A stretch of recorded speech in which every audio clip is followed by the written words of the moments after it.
Half-court heave, a prayer at the buzzer. Oh! He hits! Overtime!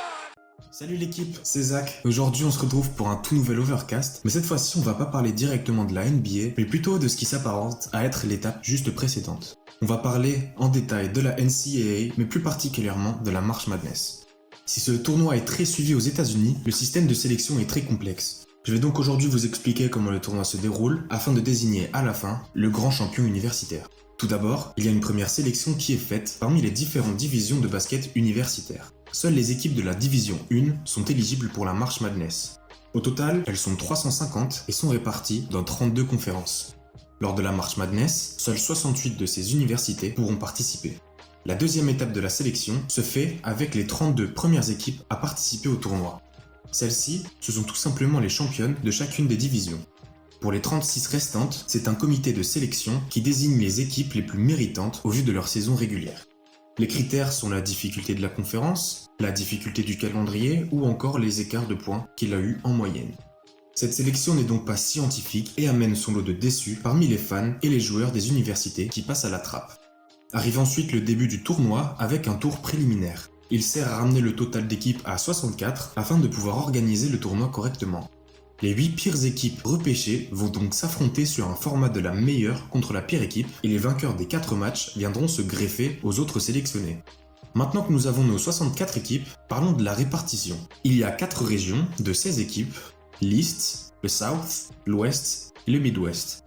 Chacune de ces régions aura un endroit sélectionné au préalable afin de jouer tous les matchs en un week-end. Encore une fois, le format est similaire aux playoffs de la NBA. Le premier affronte le 16e, le deuxième affronte le 15e, et ainsi de suite. Pour ce qui est du tournoi, c'est une opposition à élimination directe, ce qui laisse la place à beaucoup de surprises.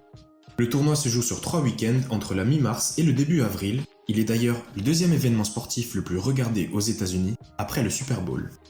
Maintenant que nous avons les différents match-ups, les horaires ainsi que les lieux où les matchs auront lieu, il est l'heure de s'affronter.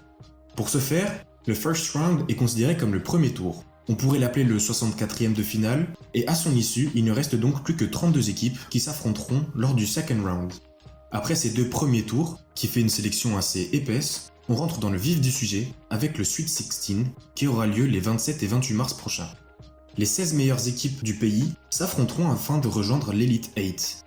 Cette étape peut être vue comme une finale régionale puisqu'à la fin du match, le champion des 4 régions sera désigné. Cet événement arrive juste après le Sweet 16, le 29 et le 30 mars. À l'issue de ces différents tours, nous rentrons donc dans le moment le plus attendu, le Final Four. La meilleure équipe de l'Ouest affrontera celle de l'Est, alors que la région du South fera face à celle du Midwest.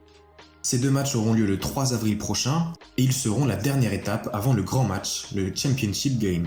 Ce dernier se déroule le 5 avril prochain et aura au terme des demi-temps de 20 minutes le champion des États-Unis qui soulèvera la coupe.